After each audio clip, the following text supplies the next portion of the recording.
আজকে কিছু তৃণমূলের গোপন এজেন্ডার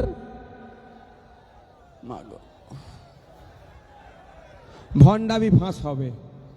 তাই আপনাদের শোনার ধৈর্য আছে তো? কাদের শোনার ধৈর্য আছে একটু হাত তুলুন তো। মায়েরা শুনবেন তো? পেছন দিকে যারা দাঁড়িয়ে আছেন শুনবেন তো? সাইডে যারা আছে, এত লোকের চাপ। আমি যখন আসছিলাম আমাদের এটা ভোজের হাটে করার ইচ্ছে ছিল, কিন্তু সবই বুঝতে পারছেন তো, আজকে নাকি ভোজরাট মাঠে একটা খেলা দিয়েছে, খেলা টেলা কিচ্ছু হয়নি, ইচ্ছা করে আটকাবে। চলো কোনো সমস্যা নেই, মাঠ আমাদের রেডি আছে, তাই না?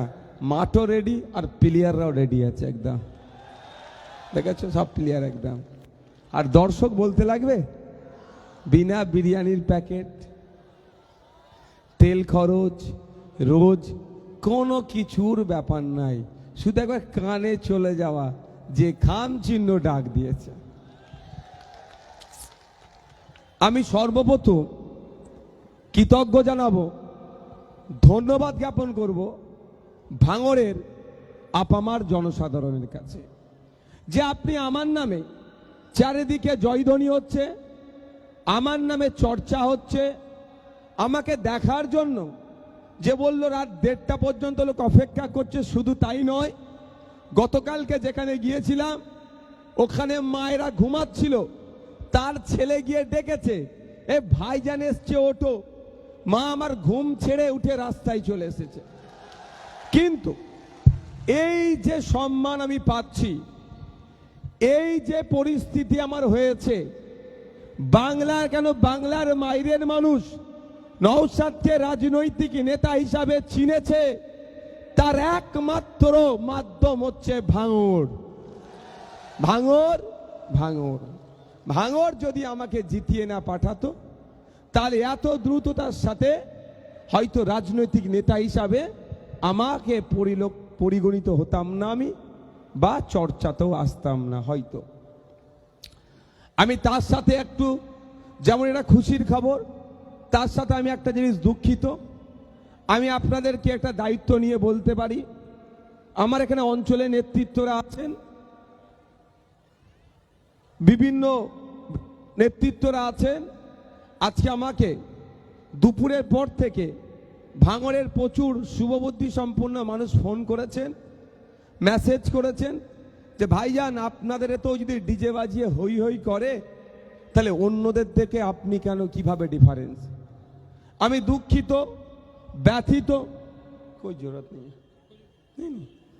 আমি দুঃখিত, ব্যথিত যে আপনারা ডিজের আওয়াজে কিছুটা হলেও অস্বস্তি ফিল করেছেন। তার জন্য আমি মঞ্চ থেকে আপনাদের কাছে আমি দুঃখ প্রকাশ করছি, এবং আমার অঞ্চল নেতৃত্বরা এটাও জানতো না, কারণ আমাদের নির্দেশ অঞ্চল নেতৃত্বদের কাছে দিয়ে আছে, কোনো একটা বুথ থেকে এই ধরনের কার্যকলাপ করেছে। তবে আমি মঞ্চের নেতৃত্ব আমার যারা আছে তাদের বলবো, এটা আমাদের লক্ষ্য রাখতে হবে যে শুভবুদ্ধি সম্পূর্ণ মানুষ ভাঙড়ের, তারা যখন আমাদেরকে ফলো করছে, এটা আমাদের জন্য উপরি পাওনা যে তারা আমাদেরকে ফলো করছে। সুতরাং তারা শুধু নয়, আমার ফুরফুরা শরীফ থেকে আমাদেরকে যায় সব সময় ফলো করে, তার নামটা কি বলুন তো? তিনিও ফোন করে, তিনিও যোগাযোগ করিয়ে তাড়া দিয়েছে আমাকে। তাই অনুরোধ করব আমি যে এই ডিজে বাজানো থেকে আমরা সম্পূর্ণরূপে ডিজেকে আমরা পরিত্যাগ করব, আপনাদেরকে আমি কথা দিচ্ছি। আর ডিজে বাজানো আইনত নিষিদ্ধ। তাই অঞ্চল নেতৃত্ব যারা আছেন তাদেরকে বলবো, আপনার লিডার উঠে প্রকাশ্য মঞ্চে ক্ষমা চাইছে, মানে আপনাদেরকেও দেখতে হবে যে আপনাদের লিডারকে দ্বিতীয়বার না ক্ষমা চাইতে হয়, এটা মাথায় রাখবেন। এটা আপনার অঞ্চল নেতৃত্বদের উদ্দেশ্যে আমি বললাম। আমি গুটি কয়েক গুরুত্বপূর্ণ বিষয়ে কথা বলবো আপনাদের সামনে। তার জবাব যেগুলো দিতে চাইবো ভেবেছিলাম, সেই জবাব बैठने के लिए बोलो ना ना आदमी आके जाम कर रहा है स्टेज के पीछे। बैठो बैठो, जगह है, उनको बैठने के लिए बोलो, एक आदमी बैठो। গুটি কয়েক কথা বলবো, তার মধ্যে বেশ কিছু কথা আমাদের শামীমদা, আমাদের বিকাশ স্যার, আমাদের নেতৃত্বরা বলে দিয়েছেন। তারপরেও আমি বলছি, আমার সিকিউরিটি নিয়ে অনেকের জ্বালা। আমি আপনাদের কথা দিচ্ছি, আমি সিকিউরিটি ছাড়া 2.5 বছর এমএলএ ছিলাম, আমার সিকিউরিটি লাগেনি। 15ই আগস্ট পতাকা তুলতে দেবে না বলেছিল ভাঙড় 1 নম্বর ব্লকের প্রাণগঞ্জ অঞ্চলে, তখন আমি নিমকড়িয়াতে ছিলাম। নিমকড়িয়ার আমার সাথে শয়ে শয়ে মানুষ বলেছিল, ভাইজান আপনার সাথে আমি পতাকা তুলতে যাব। আমি তাদেরকে বলেছিলাম, আমার এই সোনপুর ব্রিজ নয়, ভাঙড় কলেজ মাঠের ব্রিজ, অর্থাৎ 2 নম্বর ব্লক যেন না পার হয়, আমার গাড়ির সাথে আমি একাই যাব, জাতীয় পতাকা তুলব। কার সাহস আছে আটকাই আমি দেখব। একা গিয়েছিলাম, ওখানে যাওয়ার পরে নেতৃত্বরা এসেছিল, সেখানে আমি জাতীয় পতাকা বাঁশ পুঁতে জাতীয় পতাকা ওখানে উত্তোলন করেছিলাম। সেই সাহসী নিয়ে আমি ঘুরি। কিন্তু প্রশ্নটা নয়, নওশাদ সিদ্দিকী সিকিউরিটি নিয়ে ঘুরলে অমিত শাহ সিকিউরিটি হয়ে যায় না? আমি আজকে এখান থেকে একটা চ্যালেঞ্জ আমিও করছি, নওশাদ সিদ্দিকী সিকিউরিটি ছেড়ে দেবে, রাজ্যের সিকিউরিটিও লাগবে না, অন্তত উনি এটা ঘোষণা করুক, দিল্লিতে যখন উনি এমপি হয়ে যান, ফ্লাইট থেকে নামে, সিআইএসএফরা তাকে মেন গেট অবধি ছেড়ে দেয়, তারপরে মেন গেট থেকে পার্লামেন্ট, পার্লামেন্ট থেকে তার বাসভবন বা উনি যেখানে থাকেন সেইখানে তিনি দিল্লি পুলিশের কোনো সহযোগিতা নেবে না, তথা অমিত শাহর পুলিশের কোনো সহযোগিতা নেবে না।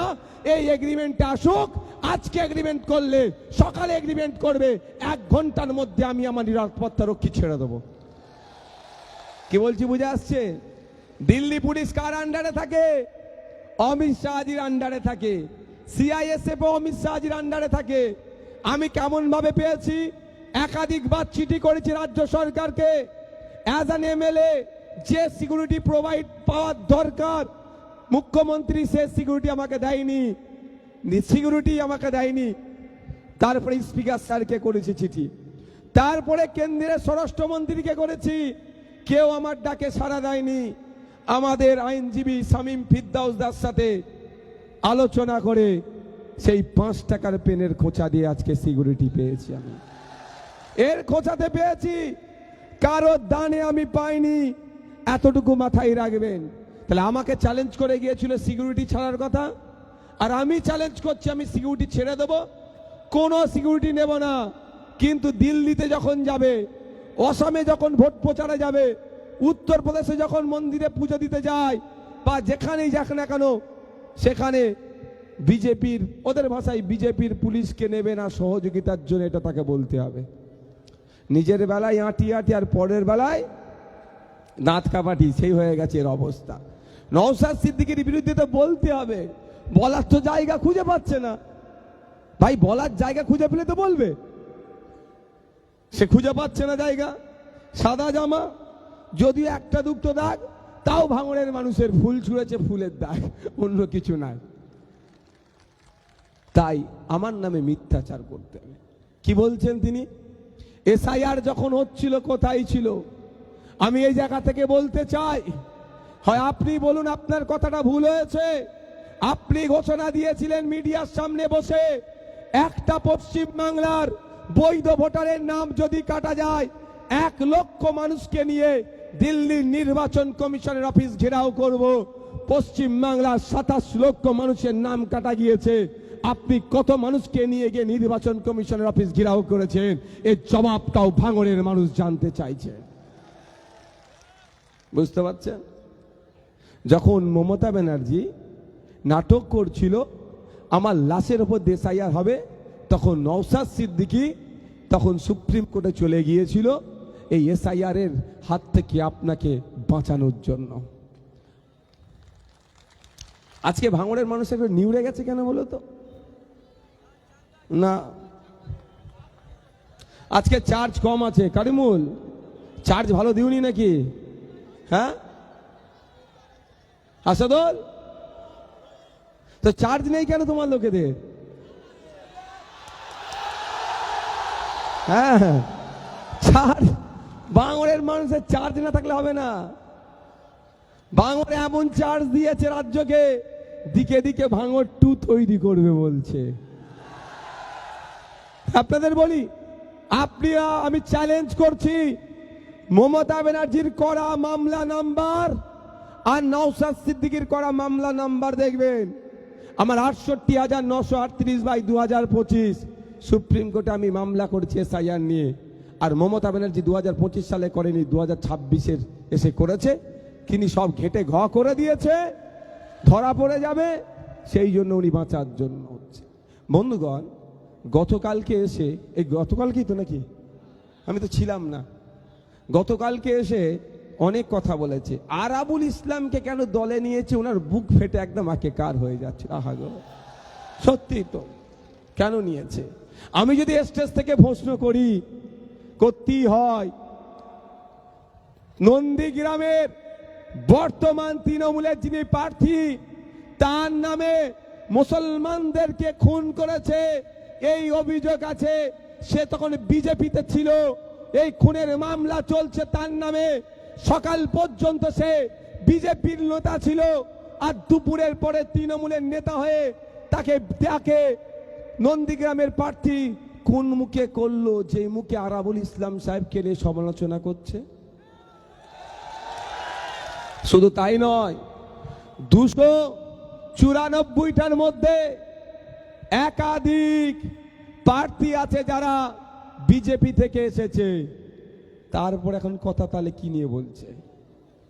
আরাবুল ইসলাম সাহেব একবারে নিয়ে নিইনি, ভাঙড়ের মানুষকে আর একবার জানাতে চাই, আমার যে 3 ভাই খুন হয়েছে তাদের পরিবারের কনসার্ন নিয়েছি। এটা আরাবুল সাহেবকে বলেছিলাম, যদি তারা ক্ষমার নজরে দেখে তারপরে আলোচনার টেবিলে বসা হবে, তার আগে আমরা বসবো না।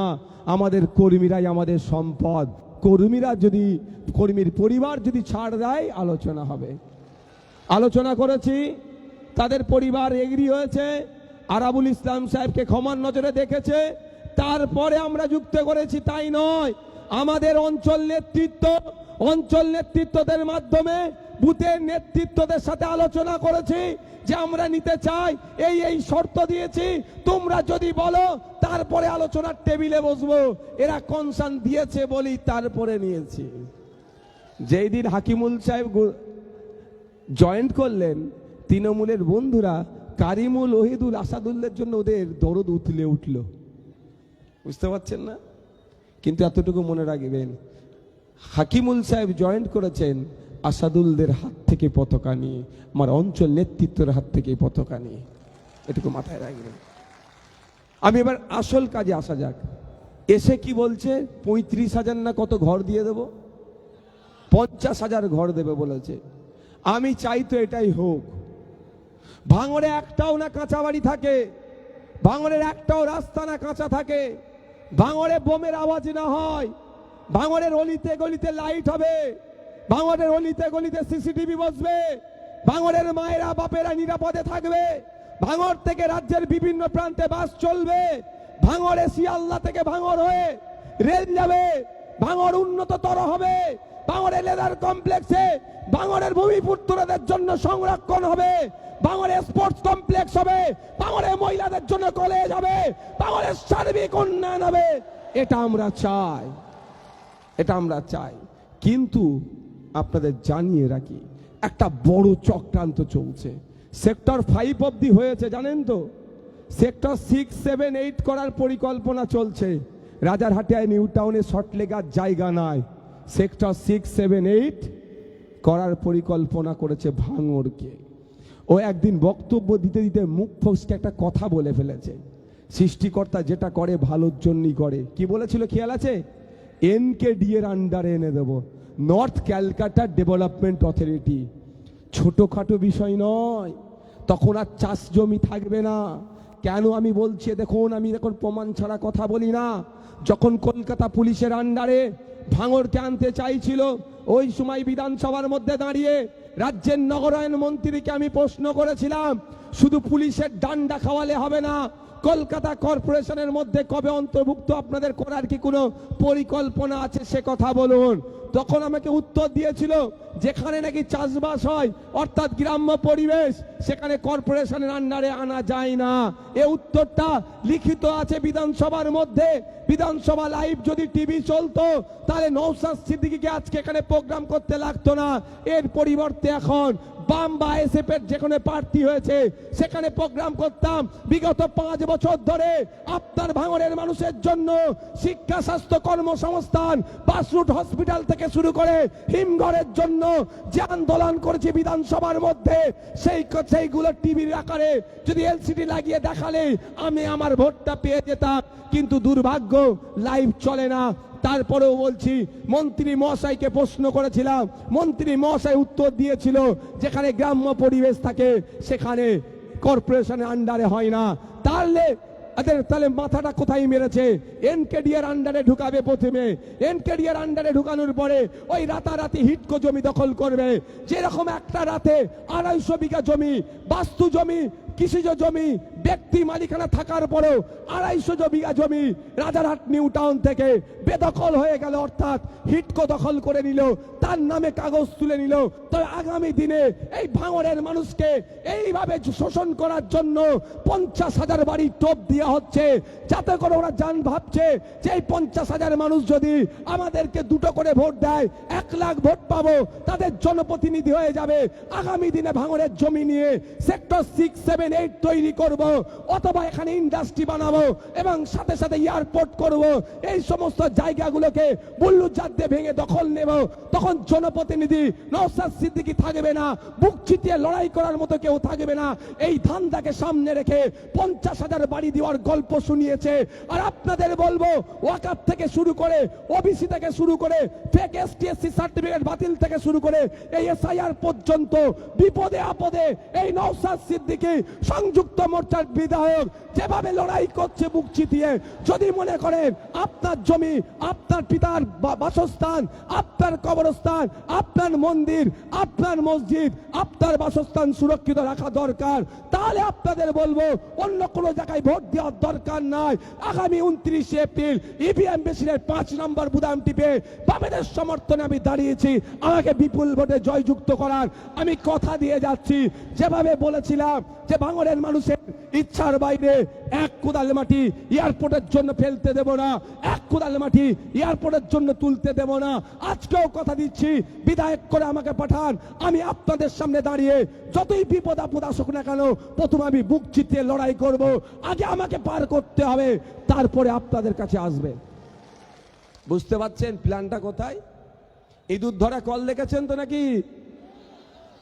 কি করে? ভালো ভালো খাবার দিয়ে রাখে না, ঢুকে যাওয়ার পরে কি হয়? 50,000 বাড়িটা হচ্ছে ইঁদুর ধরা কল। মাথায় রাখবেন মা, বড় একটা চক্রান্ত হচ্ছে এটা। দেখুন, আমি জিতে হারার জন্য বলছি না, আমি এমএলএ হয়ে লসে রান করছি, আমি এমএলএ হয়ে লসে রান করছি। খারাপ ভাষায় নেবেন না বিষয়টা, যেটা বলবো এক্ষুনি একটা কথা। আমার কত স্টেমিনা আছে আপনারা বুঝতে পেরেছেন তো? সকাল 6টায় বেরিয়ে রাত 1:30 পর্যন্ত প্রোগ্রাম করা ছেলে আমি, বুঝতে পেরেছেন? শুধু তাই নয়, আর একটা কথা বলি, জানেন না, না আমার বড় ভাই ওটা বলা যাবে না, এখানে অসুবিধা হবে না, ঠিক ঠিক জায়গায় চলে যাবে, অসুবিধা হবে। যাক, তাহলে সকাল 6টায় বার হয়ে রাত 1:30 পর্যন্ত প্রোগ্রাম করি আমি। তাহলে দিনে যদি আমি জলসা করি, খান 5 জলসা তো এমনি করতে পারবো ভাই। হ্যাঁ, বড় ভাইজান সানাউল্লাহ ভাই, জুনায়েদ ভাই, সওবান ভাই, আব্দুল কাদের ভাই, সাফিরি ভাইজান, তাহাবিব ভাইজান যেরকম সুন্দর করে ধর্মীয় বায়ান দিতে পারে, হয়তো আমি অতটা ভালো দিতে পারবো না, কিন্তু যতটুকু জ্ঞান আছে খুব একটা তাদের কাছ থেকে পিছিয়েও পড়বো না ভাই, তাই না? দিনে তো 5টা করতে পারতাম, তাহলে দিনে আমার ইনকাম কত হতো নাজরানা? এবার তোমরা বুঝে না হিসাব করে। সব ছেড়ে এখানে এসেছি মানে আমি লসে রান করছি। কিন্তু এই কথা বলার কারণ আপনাদের বলছে এই জন্যই যে একটা বড় টার্গেট রেখেছে ভোগালী 1 এয়ারপোর্ট করার। কেন এখন করতে পারছে না এয়ারপোর্ট? ও জানে নওশাদ সিদ্দিকী আছে। আজকে 250 বিঘা জমি হিটকো দখল করে নিল, হিটকোর নামে কাগজ তুলে দিল। ওখানকার বিধায়ক কোনো কথা বলেনি, কারণ হিটকো রাজ্য সরকারের আন্ডারে, রাজ্য সরকার পরিচালনা করছে তৃণমূল, আর রাজারহাটের বিধায়ক তৃণমূলের, তাই তার সরকারের বিরুদ্ধে কথা বলতে পারেনি। কিন্তু এখানকার বিধায়ক আছে নওশাদ সিদ্দিকী, সংযুক্ত মোর্চার বিধায়ক, অত সহজ নয়, টেন্ডি বেন্ডি করলে ছেড়ে কথা বলবে না। তাই আমি আপনাদের কাছে অনুরোধ করব, দাঁত থাকতে বলে দাঁতের মায়া বুঝতে হবে, একটু বোঝার চেষ্টা করবে। 77টা কি হলো ভাই, উল্টে গেছে? আচ্ছা আচ্ছা, এদিকে তাকাও, এদিকে তাকাও, এদিকে তাকাও, এইদিকে তাকাও, এইদিকে তাকাও।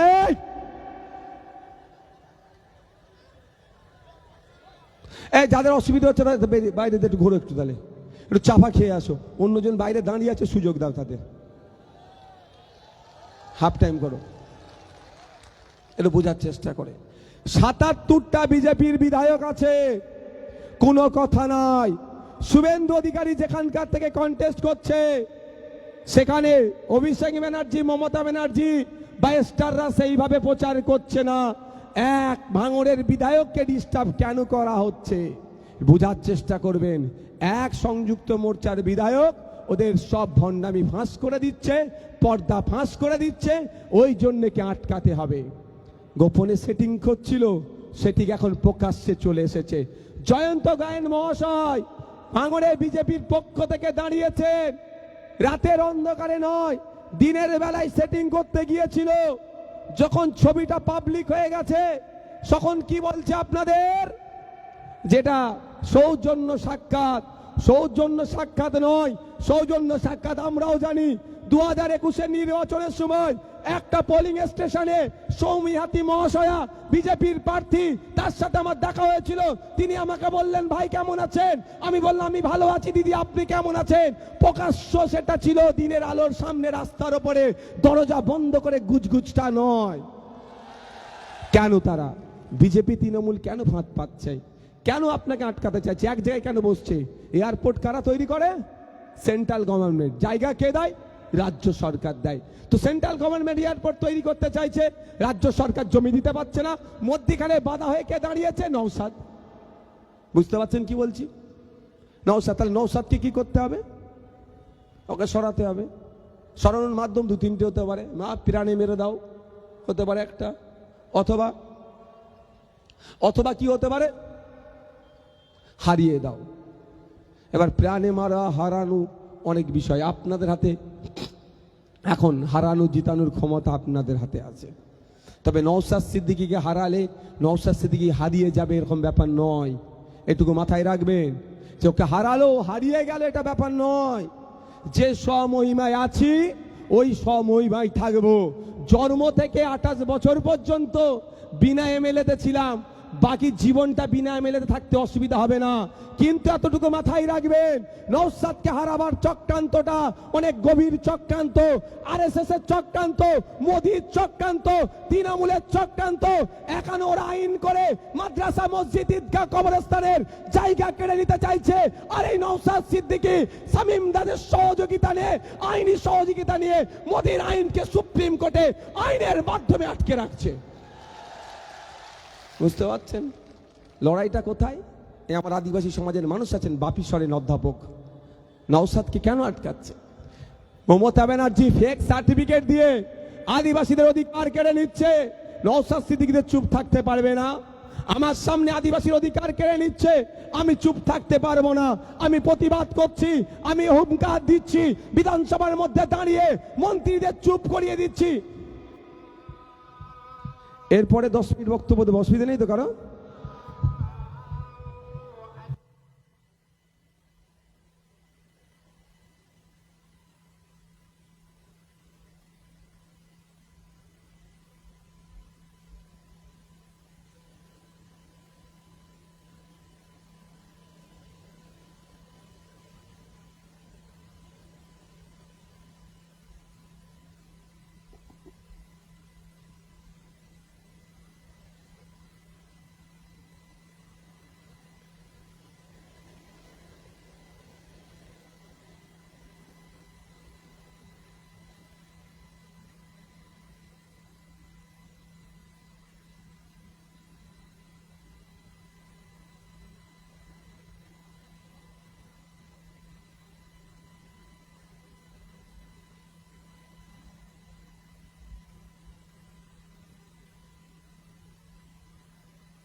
হ্যালো ভাই, যে যেখানে আছেন বসে পড়ুন।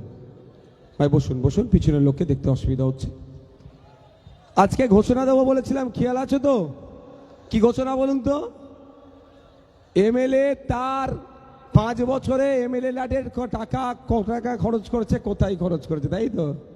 হ্যাঁ হ্যাঁ হ্যাঁ, ওইটাই উত্তর দেবো তো। ওদের প্রশ্নটি করতে দাও, নাহলে সংসার চলবে কি করে প্রশ্ন না করলে। যাক, সেইটারও উত্তর দেব। কি বলছিলাম, ওরা নওশাদকে হারাবার লক্ষ্য নয়, ওদের লক্ষ্য হচ্ছে এই জায়গাকে দখল করা, এখানকে উচ্ছেদ করা লক্ষ্য, ওদের প্রধান লক্ষ্য এটাই। তাই আপনাদের বলি, এমনি এমনি আর 8-9টা থানা বানায়নি। থানা বানাবার ব্যাপারটা হচ্ছে এটাই, প্রথম নওশাদকে হারাও, নওশাদকে যদি হারিয়ে দেয়, তারপরে যখন জমি দখল করতে যাবে আপনারা প্রতিবাদে নামবেন। পুলিশের ডান্ডা দেখাবার জন্য এই কটা থানা আগে থেকে বানিয়ে রেখেছে। এই চক্রান্তটা একদিনের চক্রান্ত নয়, এটুকু আপনাদের ভাবতে হবে। তাই আপনাদের বলবো, নওশাদকে হারানোটা বড় কথা নয়। যে একটা বঞ্চিত সমাজ, দলিত, আদিবাসী, হিন্দু, মুসলমান সমাজ থেকে উঠে এসে শিক্ষার কথা বলছে, স্বাস্থ্যের কথা বলছে, অন্যায়ের বিরুদ্ধে কথা বলছে, ন্যায়কে প্রতিষ্ঠার কথা বলছে, নারী অধিকারের কথা বলছে, কৃষকদের অধিকারের কথা বলছে, ছাত্র যুবকের কথা বলছে, কৃষকের কথা বলছে, ডেলিভারদের কথা বলছে, এটা ওদের কাছে পীড়াদায়ক হয়ে দাঁড়াচ্ছে। তাই নওশাদকে হারাতে হবে। তাই বন্ধুগণ, আপনাদের বলবো, একটু ভেবে চিনতে চলবেন যে আপনাদের কিভাবে ব্রেনকে ওয়াশ করার চেষ্টা করছে। ঘর দেবে বলেছে, দিলে আমার একটুও রাগ নয়, কিন্তু এতটুকু কথা বলবো, ঘর দেওয়ার জন্য যদি ভোট দেন, সেই ইঁদুরের কলে কিন্তু আপনারা পড়ে যাবেন। বন্ধুগণ, আমি আপনাদের একটা খুব গুরুত্বপূর্ণ বিষয়, নন্দীগ্রামের বিষয়টা এখানে বলে গিয়েছিল কি? এখানে বলেছিল নন্দীগ্রামে প্রার্থী দেওয়ার ব্যাপারে। আচ্ছা, ওখানে অভিষেক বাবু কোনো একটা জায়গাতে বলেছিলেন নন্দীগ্রামে প্রার্থীর ব্যাপারে নাকি আমরা কাউকে সুবিধা করে দিচ্ছি। বামেদের নেতৃত্বরা আছে, দেখুন আমরা আলোচনা করেছি, আলোচনার ভিত্তিতে প্রথম শর্ত আমাদের বিজেপিকে আটকানো, সাথে সাথে ওই শর্তের সাথে কি ছিল, তৃণমূলকে হারানো। তাই বিজেপিকে আটকানো, তৃণমূলকে হারাবার জন্য আমরা এই 2026 সালে নির্বাচনে মাত্র 30টা সিটে লড়াই করছি। কিন্তু বিগত 5 বছরে আমরা মার খেয়ে, জেল কেটে, কেস খেয়ে, আমাদের একাধিক কর্মীকে খুন হয়ে পাহাড় থেকে সাগর পর্যন্ত আমাদের সংগঠনকে আমরা বিস্তার করেছি। আমরা চাইলে এককভাবে 50 থেকে 60টা কম করে বিধানসভায় ব্যাপকভাবে ফাইট দিয়ে ফার্স্ট সেকেন্ডে আসতে পারবো, এই শক্তি আমরা তৈরি করেছি। কিন্তু আমরা 50-60টা সিট নয়, 294টা সিটে লড়াই করতে চাই। এই 294টা সিটে দুর্নীতিগ্রস্ত চোর তৃণমূলকে আটকাতে চাই এবং সাম্প্রদায়িক বিজেপিকে পরাস্ত করতে চাই। তাই সেই জন্য স্যাক্রিফাইস করে মাত্র 30টা সিটে আমরা দাঁড়িয়েছি। এই 30টা সিটে দাঁড়ানোর জন্য আমাদের পার্টির মধ্যেও অনেকে মনক্ষুণ্ণ হয়েছে, পার্টির একটু ক্ষতিও হয়েছে, কিন্তু পার্টির ক্ষতিটা আমার কাছে বড় কথা নয়। বাংলার না ক্ষতি হয়ে যায়, বাংলার নাগরিকের না ক্ষতি হয়ে যায়, সেটাই আমাদের পার্টির কাছে বড় বিবেচ্য। তাই বাংলার স্বার্থে, বাংলার নাগরিকের স্বার্থে আমরা 30টা সিটে নিজেদেরকে গুটিয়ে রেখে এই লড়াইয়ে নেমেছি। যে লড়াইয়ে জিততে হবে, এখানে কোনো জিতা ছাড়া কোনো অপশন নয়, বা ক্ষমতায় আসতে হবে। বাম আইএসএফ ক্ষমতায় আসছে, সেই লক্ষ্যে আমরা নেমেছি। তাই 30টা সিটের মধ্যে নন্দীগ্রামটাও আমাদের ভাগে আসে। কিন্তু দুর্ভাগ্য, বামেদের সাথে আলোচনা করার পরও বামেদের একটা অন্যতম শরিক দল সিপিআই ইচ্ছাকৃতভাবে আইএসএফ এর সিটে ডবল সিট দিয়েছে। সুতরাং আপনারা মনে রাখবেন কথা, যে আইএসএফ নন্দীগ্রামে সিপিআই এর সিটের উপরে দেয়নি, বরঞ্চ নন্দীগ্রামটা আইএসএফ এর ভাগে পড়েছিল।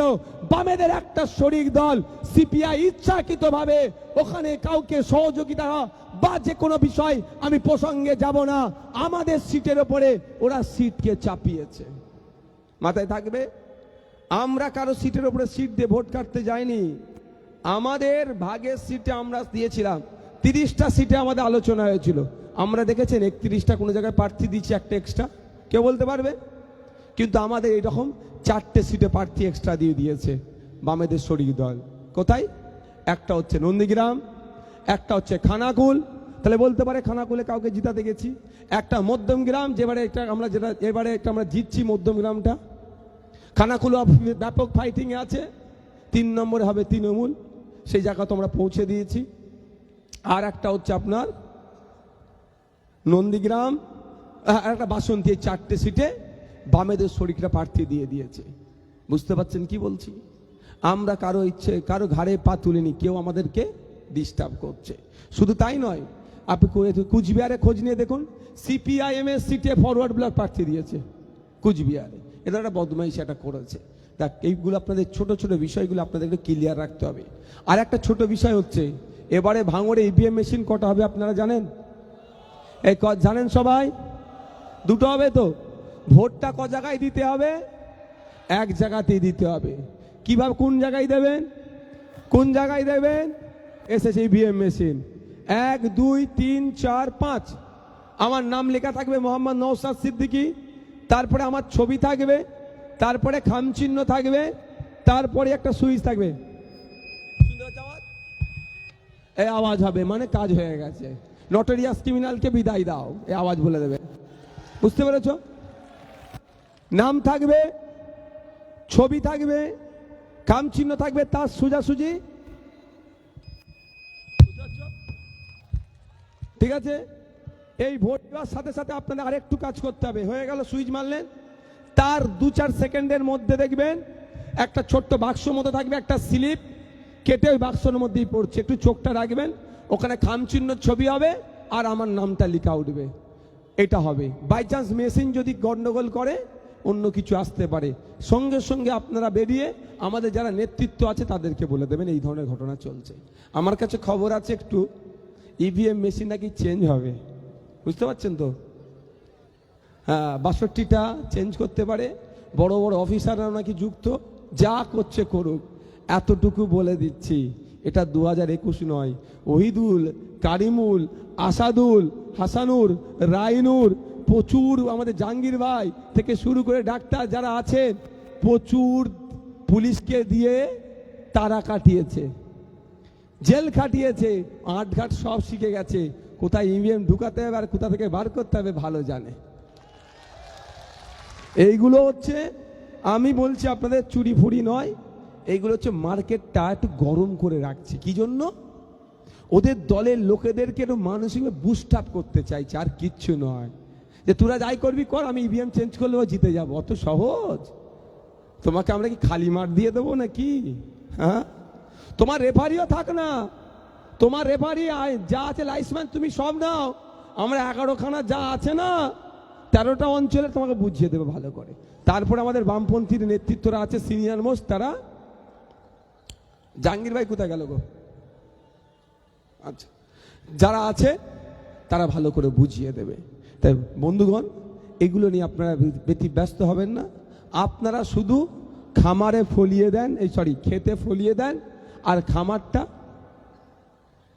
এরা বুঝে নেবে। তারপরে তো মায়েরা আছে। কি মায়েরা? বন্ধুগণ, আমি আপনাদের বক্তব্য আর বেশি করবো না, রাত্রি 8টা বাজতে চলেছে। আমি এতটুকু বলবো, কাগে কান নিয়ে চলে গেলে কাগের দিকে তাকাবার দরকার নাই। নিজের কানে হাত দিয়ে একবার দেখুন কান আছে কি না নাই। 1 নম্বর কথা। দ্বিতীয় নম্বর কথা হচ্ছে 2021 সালে ভাঙড় দৃষ্টান্ত তৈরি করেছিল। তাই 2026 সালে দিকে দিকে একটাই আওয়াজ, যেখানেই যাচ্ছি, যেখানেই কান পাচ্ছি, সেই দেগঙ্গা হতে পারে, আমডাঙ্গা হতে পারে, মধ্যমগ্রাম হতে পারে, দমদম উত্তর হতে পারে, অশোকনগর হতে পারে, যেখানেই কান পাচ্ছি, যেখানেই যাচ্ছি, একটাই কথা, 2011-র মতো ভুল করব না। ভাঙড়ের বীর পুরুষেরা, ভাঙড়ের বীরাঙ্গনারা সুরতের বিপক্ষে গিয়ে নওশাদ ভাইজানকে জিতিয়ে প্রমাণ করে দিয়েছে, মানুষ যাকে ভোট দেয় সেই জেতে। কোনো বিজেপি তৃণমূলের বাইনারি হয় না। অর্থাৎ রাজ্যের মানুষ আজকে দিকে দিকে ভাঙড় 2 তৈরি করতে চলেছে। গর্বের সাথে বলি, আজকে তারা ভাঙড়কে ফলো করছে। তাই আপনাদের বলবো, এই 2026 সালে আবার নতুন দৃষ্টান্ত তৈরি করব, যেটা 2031-এ ভাঙড়কে ফলো করবে। রাজি আছেন আপনারা? রাজি আছেন? রাজি আছেন আপনারা? তাই দৃষ্টান্তটা কি হবে? রাজ্যের মানুষকে বার্তা দিয়ে দেওয়া যে কোনো বোম বাঁধা নেতাকে, কোন নোটরিয়াস ক্রিমিনালকে ভাঙড় ভোটে জিতে পাঠাবে না, বরঞ্চ তার বিরুদ্ধে ভোট করিয়ে তাকে খালি হাতে মৌখালিতে পাঠিয়ে দেবে। তাই হবে তো নাকি মায়েরা? আর এটা যখন 2031 সাল আসবে, যখন রাজনৈতিক দলগুলো প্রার্থী চয়ন করবে, তারা সংযত হয়ে করবে, কারণ ভাঙড় মডেল তৈরি করে দিয়েছে। 21-এর মডেল 26-এ ফলো হচ্ছে, 26-এর মডেল 31-এ ফলো হবে। সুতরাং তখন কি হবে? প্রার্থী যাচাই বাছাই করবে ওই বোমবাদা নেতা, নটোরিয়াস ক্রিমিনাল, ভাষাগান জান্নাই, স্টেজে উঠে তুই তুকারি গালিগালাজ করা এই নেতাদেরকে আর আইনসভার লড়াইয়ে টিকিট তারা দেবে না। আর যাদেরকে দেবে শিক্ষিত মার্জিত, যারা আইনসভার মধ্যে গিয়ে জনগণের কথা বলবে, বাংলার কথা বলবে, শিক্ষার কথা বলবে, স্বাস্থ্যের কথা বলবে, মহিলার অধিকারের কথা বলবে, মহিলা নিরাপত্তার কথা বলবে, আপনার আমার ভালো থাকার কথা বলবে, সৌহার্দ্যপূর্ণ আচরণ করবে, সৌজন্যমূলক আচরণ করবে, রাজনীতির লড়াই রাজনীতির ময়দানে রাজনৈতিকভাবে করবে, তারা বেশি বেশি করে জিতে আগামী দিনে বিধানসভায় যাবে। তাই 26-এ তৈরি করতে হবে তো নাকি? রাজি আছেন? আচ্ছা, আমি আমি আমি জানতে চাই, একদিকে জোড়া ফুল আর একদিকে খাম, কোনটা গ্রহণ করবেন? কোনটা গ্রহণ করবেন? কারণ নিশ্চিতভাবে আপনি বুঝতে পারছেন জোড়া ফুলের দায়িত্বে কার আছে। 2021 থেকে 19 থেকে 21 থেকে 23 যতক্ষণ না পর্যন্ত এই নটোরিয়াস ক্রিমিনালটা দায়িত্ব পেয়েছিল, ভাঙড়ে খুন খারাপি হয়েছিল। ভাঙড়ে খুন খারাপি হয়েছিল, ভাঙড়ে তৃণমূল ছিল না, আমাদের নামে তখন মিথ্যা কেস হতো না, আমাদের ছেলেদেরকে মিথ্যাভাবে অ্যারেস্ট করতো না, হতো ঠেলাঠেলি হতো, খুন খারাপি হতো না। যেই ওনাকে দায়িত্ব দিল, তারপর থেকেই ভাঙড়ের নেতাদের, তৃণমূলের নেতাগুলোকেও খুনি বানিয়ে দিল। উনি খুনি বানিয়েছে এই নেতাগুলোকে। এত হিংস্র ছিল না, ভাঙড়ের তৃণমূলের নেতাদের কানে বিষ ঢুকিয়ে ঢুকিয়ে খুনি বানিয়েছে। তাই ভাঙড়ের তৃণমূলের নেতাদেরকেও বলবো, এখান থেকে চলে যাবে, এখান থেকে বেরিয়ে যাবে, আপনার নামে খুনের মামলা থেকে যাবে, আপনার কপালে খুনের অভিযোগ থেকে যাবে। তাই সতর্ক হন, এই নটোরিয়াস ক্রিমিনালটাকে এখান থেকে বিদায় দেবো আমরা। ক্যানিং পূর্বকে শোষণ করেছে, ক্যানিং পূর্বকে ধ্বংস করেছে, এবার ভাঙড়ের দিকে নজর পড়েছে, ভাঙড়ে মধুর হাড়ি আছে, সেটাকে শোষণ করবে, ভাঙড়কে ধ্বংস করবে। তাই আপনাকে আমাকে প্রত্যেককে তৈরি হতে হবে, ভাঙড়কে ওই নটোরিয়াস ক্রিমিনাল মুক্ত করতে হবে, ওই নটোরিয়াস ক্রিমিনালের হাত থেকে ভাঙড়বাসীকে মুক্ত করতে হবে। রাজি আছেন? রাজি আছেন তো নাকি? তাহলে আগামী 29 এপ্রিল ইভিএম মেশিনের 5 নম্বর বুদাম টিপবেন। দুটো ইভিএম থাকলেও ঘাবড়ে যাবেন না। 5 নম্বরে আমার নাম থাকবে, ছবি থাকবে, খাম চিহ্ন থাকবে, তার পাশেই আপনারা সুইচ টিপে দেবেন। আর একটা কথা বলে দিই, গতবারে আপনাদের যে নির্বাচন হয়েছিল তার থেকেও ভয়ঙ্কর নির্বাচন এবার ভাঙড়ে আমরা করাবো। টু শব্দ দেব না, যার ভোট সে দেবে। অনুরোধ করছি এতটুকুই, কেউ ধমকানো চমকাতে যদি চায় ঘরের মধ্যে ঢুকে যাবেন না। একদিন যদি ঢুকে যান, আগামী যুগ যুগ ধরে কিন্তু ঘরে ঢুকে থাকতে হবে। ঠিক ক্যানিং পূর্বের মানুষদের জীবনতলায় প্রোগ্রাম করতে যাচ্ছি, স্যাটার নামিয়ে দিচ্ছে, মৌখালিতে প্রোগ্রাম করতে যাচ্ছি, স্যাটার নামিয়ে দিচ্ছে, রুজি রুটি বন্ধ করে দিচ্ছে, বলার সাহস নাই, ভুল লোককে ভোট দিয়েছে বলে। তাই ভাঙড়ের মানুষকে বলবো, ভুল জায়গায় ভোট দিয়ে আপনার স্বাধীনতাকে হরণ হতে দেবেন না। আপনার ভোট বামেদের সমর্থনে খাম চিহ্ন দাঁড়িয়েছে, সব ভোট খাম চিহ্নের পক্ষে দেবেন এবং ওটার হাত থেকে ভাঙড়কে মুক্ত রাখবেন নটোরিয়াস ক্রিমিনালের হাত থেকে। এবার আমি একটু ঘোষণা করি, তারপরে একটু ফ্ল্যাশ জ্বালাতে হবে তো নাকি? হ্যাঁ, আচ্ছা, আর একটা আমি ঘোষণা দিয়ে যাবো, এটা কালকে নেবো, কালকে বলে দাও, কালকে নেবো এটা, বা 29 তারিখে ভোট, তার আগে নিয়ে নেবো। ওই ওটা ওর হাতে দিয়ে দাও, শরীফ 29 তারিখে ভোটের আগে নিয়ে নেবে। আর একটা ঘোষণা দিই, ভাঙড় ডিভিশনের থানার নাম কি এটা? উত্তর কাশীপুর থানা। ধন্যবাদ জানিয়ে একটা ঘোষণা দিচ্ছি, আমি আবারও বলছি, আইএসএফ এর হাত থেকে তৃণমূলের নেতারা নিরাপদ আছে এখনো পর্যন্ত, আর থাকবে যতদিন না পর্যন্ত আমি এদেরকে ঘোষণা দিই, তাই না? কিন্তু তৃণমূলের হাতে কি তৃণমূলের নেতারা নিরাপদ আছে? আমার কাছে যতটুকু খবর আছে, আগামী 2-1 দিনের মধ্যে তৃণমূলের একটা উইকেট ফেলবে তৃণমূলের নেতারাই। কেন? আমাদের নেতৃত্বদের নামে মামলা দেওয়ার জন্য। কিন্তু মামলা কি হবে বুঝে নেব, কিন্তু কারো রাজ্জাক্ষাকে খুন করেছে, এখন আমার ভাই বুকে ব্যথা লাগে, এখন আমার কষ্ট হয় সে ভাঙড়ের ভোটার। তাই প্রশাসনকে বলবে একটু সজাগ থাকেন, কারণ ভগবানপুর অঞ্চলের এক নেতা, ওর হোঁশ নেয় এখনো, যে ওকে ওর উইকেটটা হয়তো ফেলে দিত, প্রশাসন তৎপরতার সাথে যে উইকেটটা ফেলতে এসেছিল তাকে নাম এত অন্য দিয়ে চালাচ্ছে, সব খবর আমাদের কাছে থাকে। তাই অনুরোধ করব প্রশাসনকে একটু সজাগ থাকুন, তৃণমূলের নেতাদেরগুলোকে বেশি বেশি করে নিরাপত্তা দিন। কি অসুবিধা হবে? মমতা ব্যানার্জি তো বলছে ভাঙড়ের মানুষের জন্য ওনার চিন্তা নয়, ওনার চিন্তা শওকত মোল্লার জন্য, ওনার সিকিউরিটি দিয়ে দেবে। তাহলে 8টা থানা করে সিকিউরিটি দিতে লাগবে কেন ভাই? কিসের জন্য 8টা থানা হয়েছে? আপনাকে আমাকে জব্দ করার জন্য। ভাঙড়ের মানুষকে যেভাবে নিরাপত্তা দিচ্ছেন, আইএসএফ সহ সবাইকে যেভাবে নিরাপত্তা দিচ্ছেন, তার জন্য ধন্যবাদ জানাই। কলকাতা পুলিশের ভাঙড় ডিভিশন, কাশীপুর থানা সহ এই থানাগুলোকে অনুরোধ একটা ছোট্ট সাথে অ্যাড করে দিচ্ছি, যে একটু করে বেশি নজর তৃণমূলের নেতাগুলোকে দিন। কোথায় বোম মারছে সেই নজর দিতে বলছি না আমি, ওই তাদেরকে কেউ না আবার উইকেট ফেলে দেয়, তাদের আবার তৃণমূলের মধ্যেই সব এলজাম আমাদের নামে লাগবে। তবে এলজাম যা দেবে আমরা বুঝে নেব। একটা অন্যায়ভাবে যদি কোনো ছেলেকে ডিস্টার্ব করে, আজকে বাংলা তেতে আছে, ভালো করেই বুঝছেন, সেই যেখানেই যাচ্ছি সেখানেই মানুষ রাস্তায় নামছে। একটা যদি কাউকে ডিস্টার্ব করে, শুধু ভাই ভাঙড় ডিভিশন নয়, পুরো পশ্চিম বাংলা অচল করে দেবো, কোনো কথা হবে না, কোনো কথা হবে না। হ্যাঁ, আর আইন মেনে চলুন। কেউ আমার ছেলে অন্যায় করেছে বলুন, ধরে থানাতে তুলে দিয়ে আসবো। বন্ধুগণ, এবার আমি ঘোষণা দেব একটা। ঘোষণাটা কি? গতকালকে একটা কথা বলেছিল না, আমি নাকি 100 দিনের কাজের বা এই মর্মে কিচ্ছু ব্যবস্থা নিইনি। আমার হাতে একটা লেটারের কপি আছে। লেটারটা করেছি 19/12/2023 সালে করেছি। আপনার কি department of rural development and পঞ্চায়েতে রাজ, সেন্ট্রাল,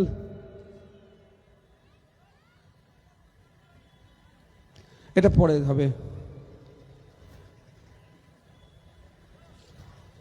ঠিক আছে? তো এটা করেছিলাম কাকে?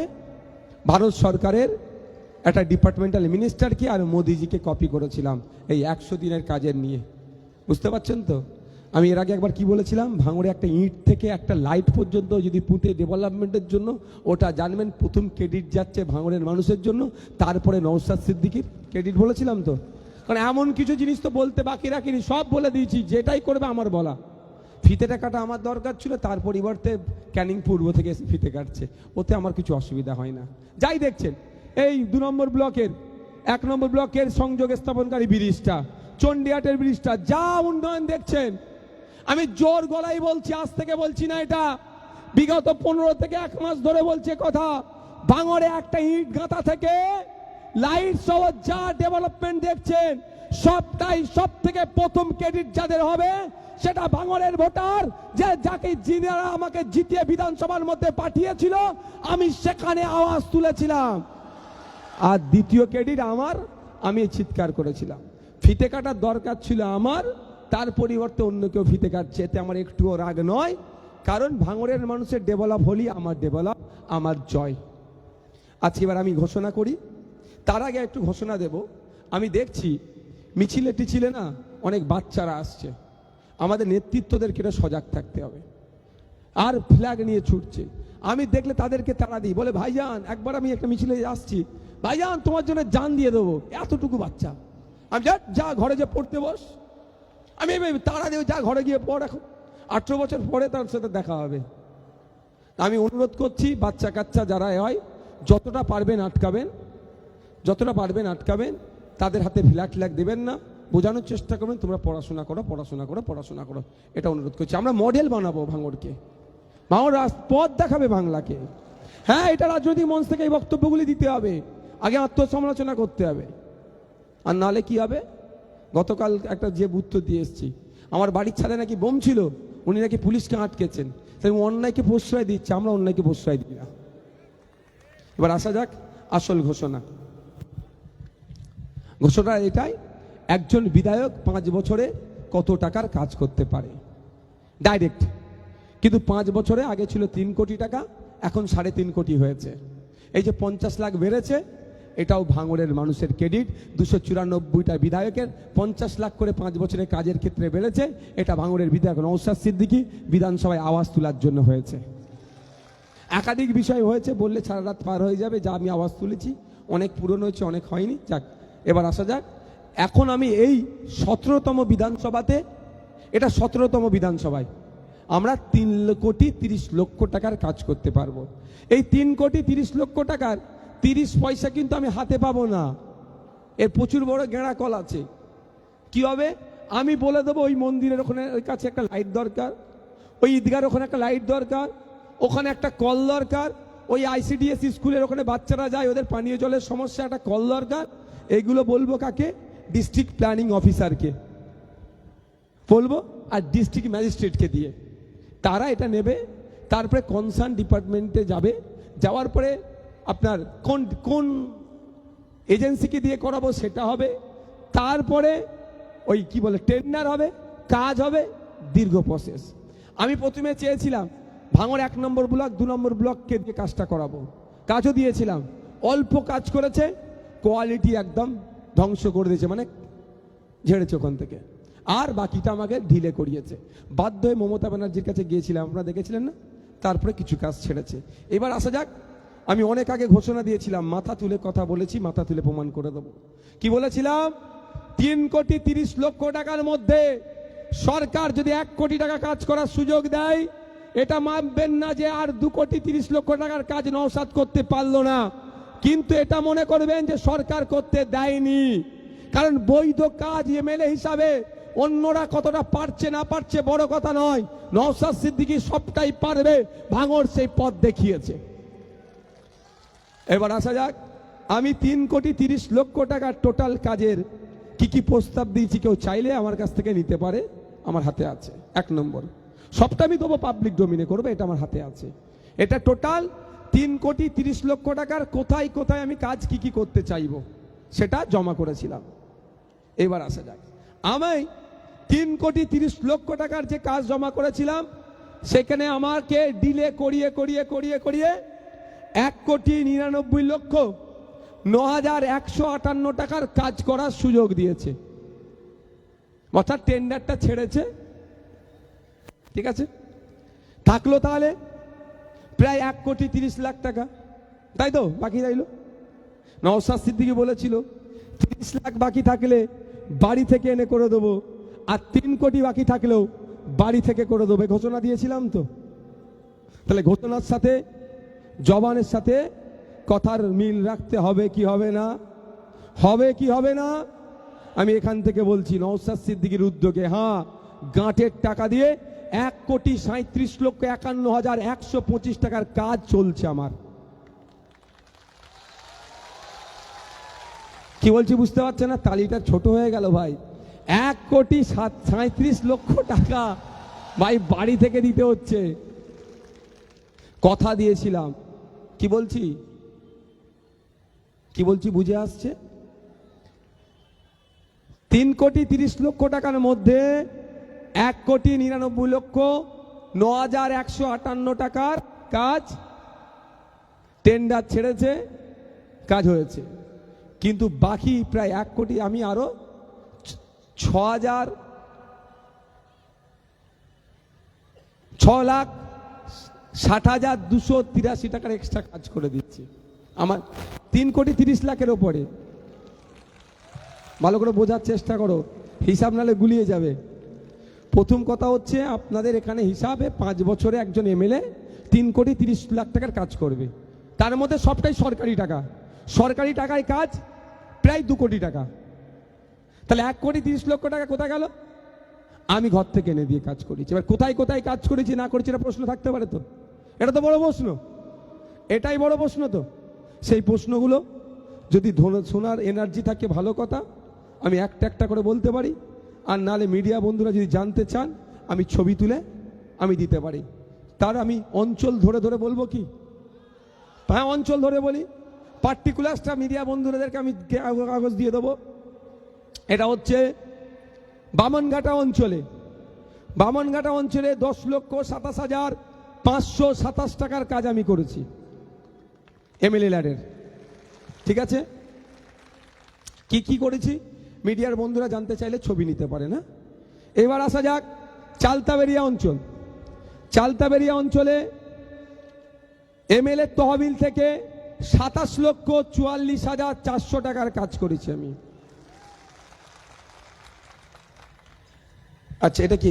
এটা 2,86,000।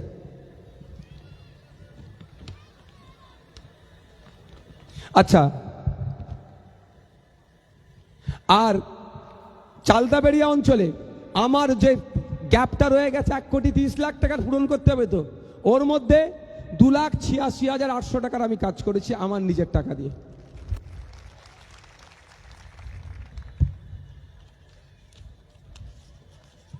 এবার আসা যাচ্ছে ভগবানপুর অঞ্চল। এমএলএ তহবিল থেকে অর্থাৎ বিধায়ক তহবিল থেকে কাজ করেছি আমি।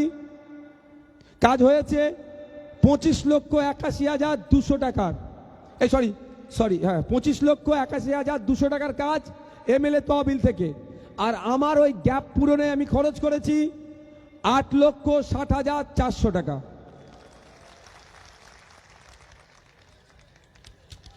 এবার আসি পোলেরহাট 1 নম্বর অঞ্চল। বিধায়ক তহবিল থেকে 17,20,800 টাকার কাজ।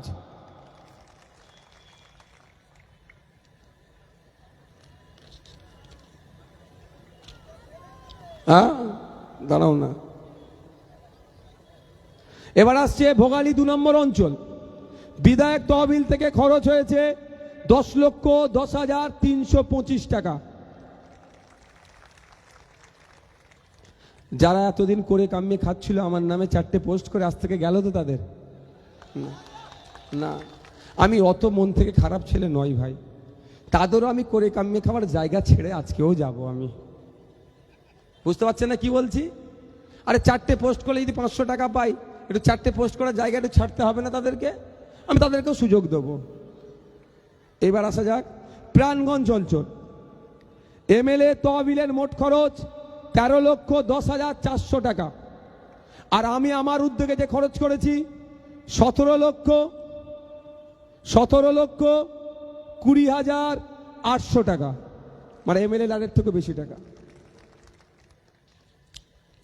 এইবার আসছি আমি বেওতা 1 নম্বর অঞ্চল। বিধায়ক তহবিলের মোট খরচ হয়েছে 5,73,600 টাকা।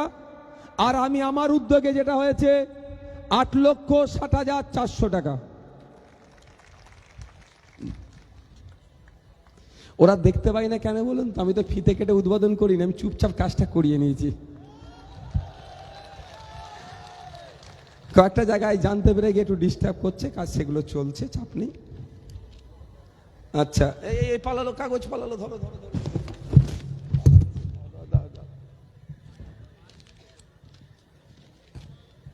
এবার আমি ঘোষণা করছি শানপুকুর অঞ্চল। এমএলএ ল্যাডের খরচ হয়েছে 16,03,921 টাকা। এবার আমি ঘোষণা দিচ্ছি নারায়ণপুর অঞ্চল। এমএলএ ল্যাডের খরচ হয়েছে 24,30,138 টাকা। আমি আমার উদ্যোগে গাঁটের টাকা খরচ করেছি 14,34,000 টাকা।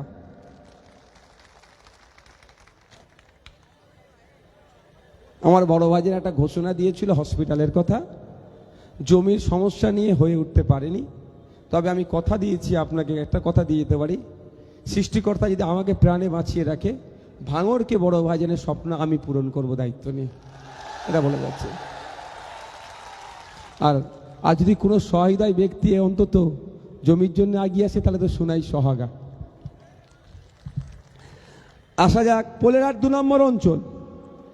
বিধায়ক তহবিল থেকে মোট খরচ করছি ওখানে আমি 11,04,581 টাকা।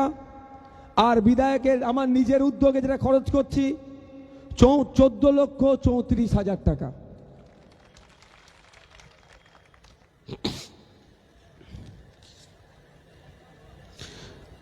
জাগলগাছি অঞ্চল, ভাঙড় 1 নম্বর ব্লক। বিধায়ক তহবিলের মোট খরচ হয়েছে 16,12,800 টাকা। আর আমি আমার উদ্যোগে খরচ করছি ওখানে 22,94,800 টাকা।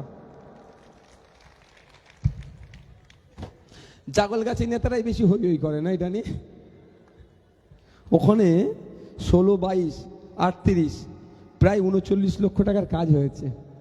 আব্দুল সেলিম, তোমরা বেশি কাজ করিয়েছো, আব্দুল মান্নান ভাই, ইমরান ভাইরা।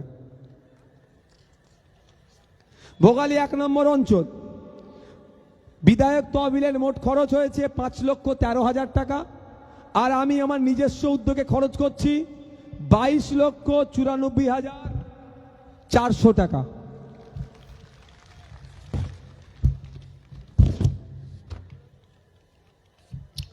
একটা অঞ্চল বাকি আছে, বেওতা 2 নম্বর অঞ্চল, বিধায়ক তহবিলের মোট খরচ হয়েছে 16,76,421 টাকা, বিধায়কের নিজস্ব উদ্যোগে মোট খরচ হয়েছে 11,47,200 টাকা। মোট 3,36,60,283 টাকা। একটা 5 বছরের বিধায়ক 3,30,00,000 টাকা হয়, একদিকে 6,60,283 টাকার এক্সট্রা কাজ হচ্ছে। আর সাথে সাথে এটাও বলে রাখি, 1,37,51,125 টাকা ফুরফুরা শরীফ থেকে নিয়ে এসে আমি খরচ করছি। ঠিক আছে বন্ধুগণ, এবার আপনাদের একটা কথা বলেছিলাম, কি বাড়িতে বাড়িতে খামে ভরে লাস্টে ফ্ল্যাশিংটা হবে তো নাকি?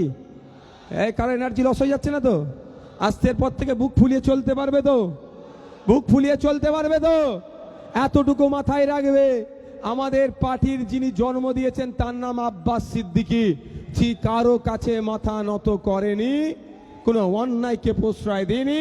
তার ছোট ভাই যদি কোনো অন্যায় করে, যেমন তারা মারে, ঠিক তার কারিমুল, ওহিদুল, আসাদুল, সাদা যারা আছে তারা অন্যায় করলে একইভাবে তারা দেয়। সবাইকে সমান চোখে তিনি দেখেন। তার আমি ছোট ভাই, এটুকু মাথায় রাখবে। এবার কি বলতে যাচ্ছিলাম গো, সব ভুলে যাচ্ছে। এনার্জি লস হয়ে যাচ্ছে না তো কারো? লাইটিং হবে।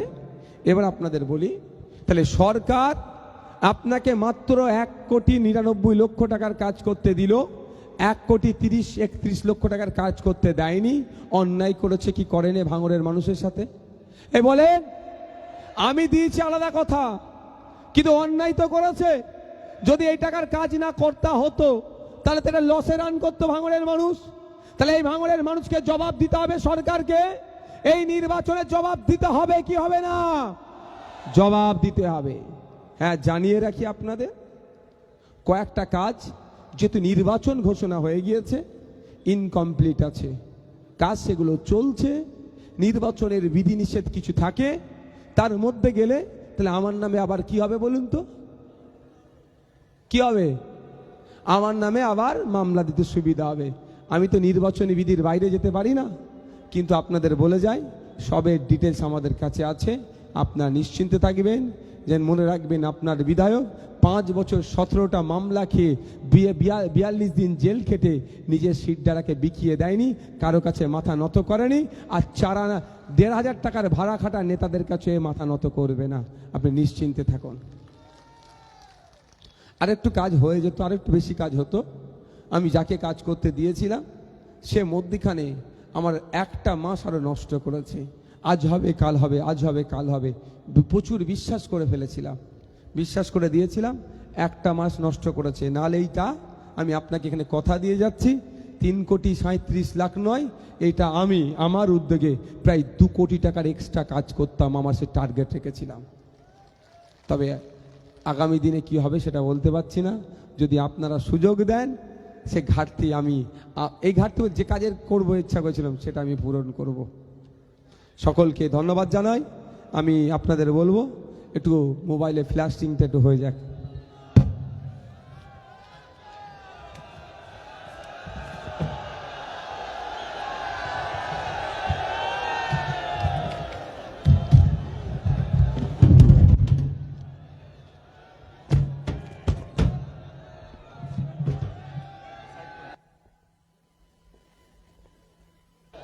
এই শেষের দিকে ঠিক লাইটিংটা হচ্ছে না, শেষের দিকে ফ্ল্যাশিং। ছাদে ফাদে যারা আছে তারা কোথা? এই জানে কেউ লাভ মেট দিও নি, তোমরা স্টেজে লাইটগুলো জ্বালাও, ওইটাতে উঠে গেলে সুবিধা হবে, তোমরা একটা ধাপে উঁচুতে উঠে যাও। ইনকিলাব, ইনকিলাব, ইন্ডিয়ান সেকুলার ফ্রন্ট, বাম আইএসএফ ঐক্য, বাম আইএসএফ ঐক্য, ইনকিলাব। আগামী 29 এপ্রিল আসছে দিন, আগামী 29 এপ্রিল আসছে দিন, আগামী 29 এপ্রিল আসছে দিন। ওই ওকে ওইদিকে যেতে বলো, ওদিকে যাও না।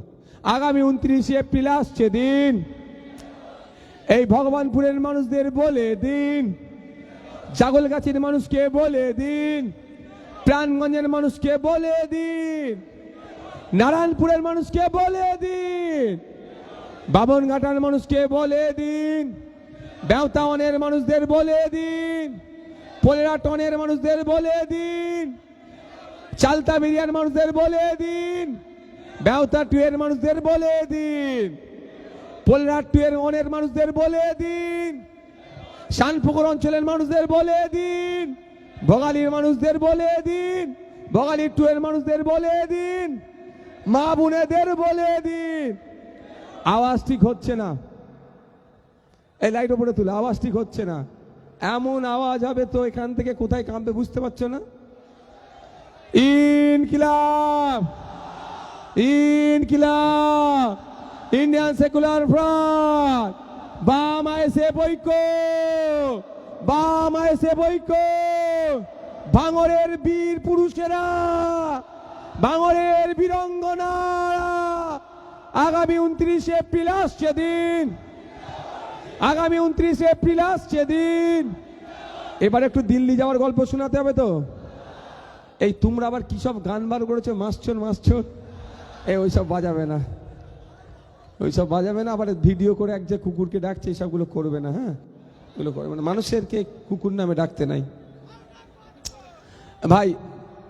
মমতাকে বলে দিন, এই অভিষেককে বলে দিন, এই তৃণমূল কংগ্রেসকে বলে দিন, এই নটোরিয়াস ক্রিমিনালকে বলে দিন, ওয়াকফ চোরদের বলে দিন, এই ওয়াকফ চোরদের বলে দিন, দেবত্ব সম্পত্তি চোরদের বলে দিন, এই জলজমি জঙ্গলে অধিকার হননকারীদের বলে দিন, ফিফথ শিডিউল যারা ইমপ্লিমেন্ট করেনি তাদেরকে বলে দিন, ফেক এসসি সার্টিফিকেট ইস্যুকারীদের বলে দিন, এই দিকে দিকে বলে দিন, এই তৃণমূলের সাথে আঁতাতকারী বিজেপিকে বলে দিন, এই শুভেন্দুকে বলে দিন, সাম্প্রদায়িক সম্প্রীতি বিনষ্টকারীদের বলে দিন। মায়েরা বাপেরা আস্তে আস্তে বিদায় নিন। একটা কথা বলবো, একটা কথা বলে ছেড়ে দেবো। কথাটা হচ্ছে এটাই, ভাঙড়ের মুসলিম ভোটে আর ভরসা রাখতে পারছেন না অমুক সাহেব, বুঝতে পেরেছেন? এখন উনি দায়িত্ব নিচ্ছেন ভাঙড়ের নাকি নন মুসলিম ভোট পাবে। তবে এখানে আছেন আমাদের পলাশদা আছেন, পলাশদা আছেন, আছেন আমাদের কমরেড যারা আছেন তারাও স্বীকার করে, আমরাও করি। আস্তে আস্তে বিদায় নিতে দিতে শুনুন যে 2021 সালে নওশাদ সিদ্দিকী আইএসএফ পার্টি সম্পর্কে অতটা ওয়াকিবহাল ছিল না, ফলে সেই অংশে ভোট আমরা পাইনি নন মুসলিম ভাইদের, এটা অস্বীকার করার কোনো জায়গা নাই। আমি র্যালিতে যেখানে যেখানে ঘুরেছি ভাঙড়ের মুসলিম মায়েরা বাপেরা যেভাবে সাড়া দিয়েছে, একইভাবে স্বতঃস্ফূর্ততার সাথে এইবার 2026-এ নির্বাচনের র্যালিগুলি একতা করেছি, একইভাবে সাড়া। তাই আমি বুক ঠুকে বলছি, আমি বলেছিলাম 50,000 লিড পাবো, ওটা 50,000 নয়, কম করে 60 থেকে 70,000 লিড পাচ্ছি। ভাঙড়ের নন মুসলিম মায়েরা বোনেরা বাপেরা ভাইরা খাম চিহ্ন ছাড়া অন্য কোনো সিম্বলে হাত দেবে না, এটা আমি র্যালিতে গিয়ে জনসভা জনসংযোগ করে এতটুকু বুঝতে পেরেছি। তাই আপনাদের বলবো মায়েরা বাপেরা ভাইরা বোনেরা, আপনাদের মূল্যবান ভোট, আপনাদের মূল্যবান ভোট একটাও নষ্ট না হয়। আর 29 এপ্রিল খাম চিহ্নে ভোট দিয়ে রাজ্যের মানুষকে প্রমাণ করে দেন ভাঙড় কোনো নটোরিয়াস ক্রিমিনালের কাছে মাথা নত করবে না, করবে না, করবে না। এই নটোরিয়াসের ক্রিমিনালের জায়গা ভাঙড়ে হবে না, হবে না, হবে না। ধন্যবাদ। আচ্ছা ঠিক আছে, চলো। হ্যাঁ ভাইজানকে বরণ করো। এবার ভাইজানের বরণ পর্ব। ভাইজানকে বরণ করার জন্য আমি ডেকে নেব বেওতা 2 অঞ্চলের মোস্তফা মোল্লা, বাবলু মোল্লা ও আকিয়াবউদ্দিন মোল্লাকে। কাইন্ডলি তোমরা একটু সামনে চলে আসবে। বেওতা 2 অঞ্চল নেতৃত্ব মোস্তফা মোল্লা, বাবলু মোল্লা, ওয়াকিয়াবউদ্দিন মোল্লা, তোমরা তিনজন একটু সামনে চলে আসবে।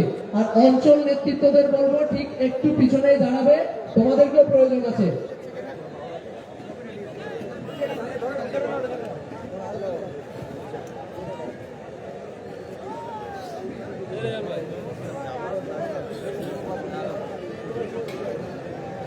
সকল অঞ্চল নেতৃত্ব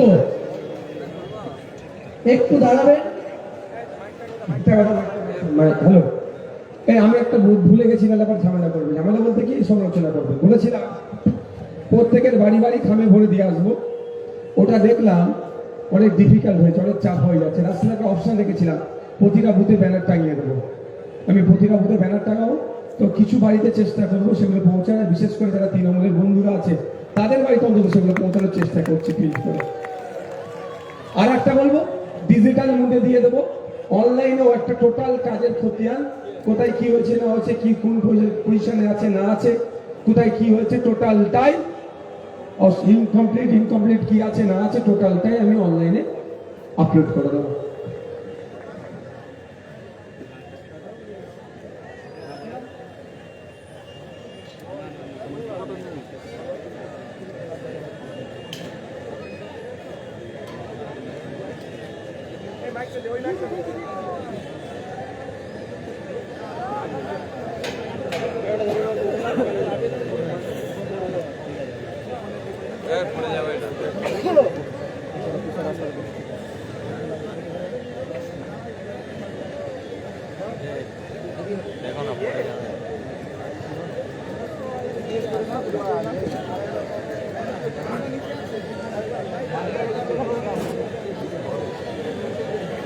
বেওতা 2 অঞ্চলের মুস্তফা মোল্লা ভাই, আপনি যেখানেই থাকবেন একটু স্টেজে আসবেন। দয়া করে আপনি একটু স্টেজে আসবেন।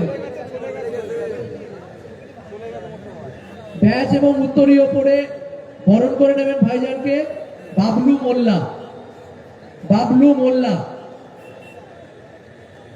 সবাই একটু করতালি দিয়ে সম্বর্ধনা দেবেন।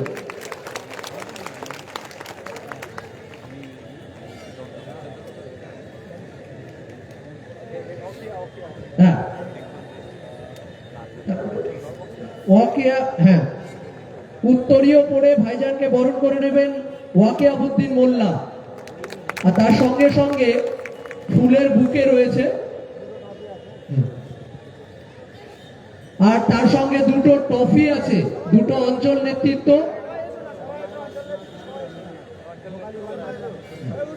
ভোগালী অন নাংলা নেতৃত্ববৃন্দ তারা একটি ট্রফি নিয়ে এসেছেন, এবং শানপুকুর অঞ্চল চণ্ডীহাট তারাও একটি ট্রফি নিয়ে এসেছেন। আজকে ভাইজানকে সে ট্রফি দেওয়া হবে।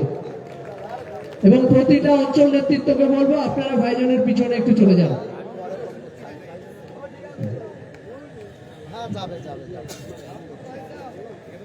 ট্রফিগুলো একটু নিয়ে আসা হোক। ট্রফিগুলো চণ্ডীহাটের যে ট্রফিটা, শানপুকুর অঞ্চলের যারা নেতৃত্ব আছে তারা একটু সামনে যাবে।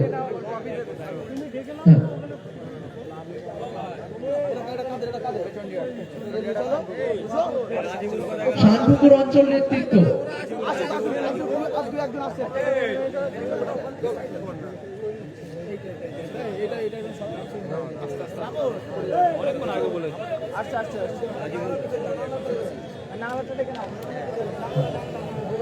ভোগালী অন নাংলা যে নেতৃত্বরা এসেছেন তারা একটু আসবেন সামনে। অঞ্চল নেতৃত্বরা আপনাদের ট্রফিটা ভাইজানের হাতে একটু তুলে দেবেন। ভাইজানকে ট্রফি তুলে দিচ্ছেন ভোগালী 1 নম্বর পঞ্চায়েতের নেতৃত্বরা। সবাই একটু করতালি দিয়ে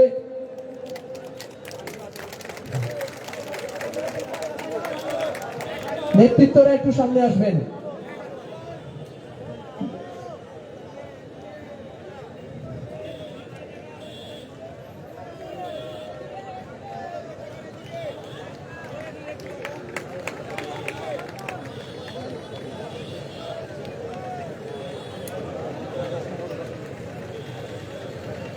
এরপরে শানপুকুর অঞ্চলের যারা নেতৃত্ব রয়েছে তারা একটু সামনে আসবেন আপনাদের ট্রফি ভাইজানের হাতে তুলে দেওয়ার জন্য।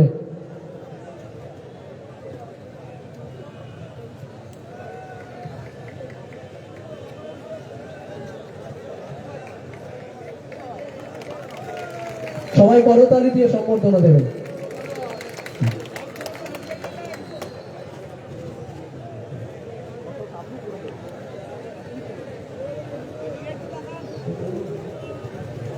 আরেকটু ভাইজান, একটা স্বরচিত কবিতা তার স্মারক আপনার হাতে তুলে দেবেন মাস্টারমশাই আমাদের আব্দুর রহমান ভাই। তার স্বরচিত কবিতার একটা স্মারক আপনার হাতে তুলে দেবেন। হ্যাঁ, ভগবানপুর অঞ্চল।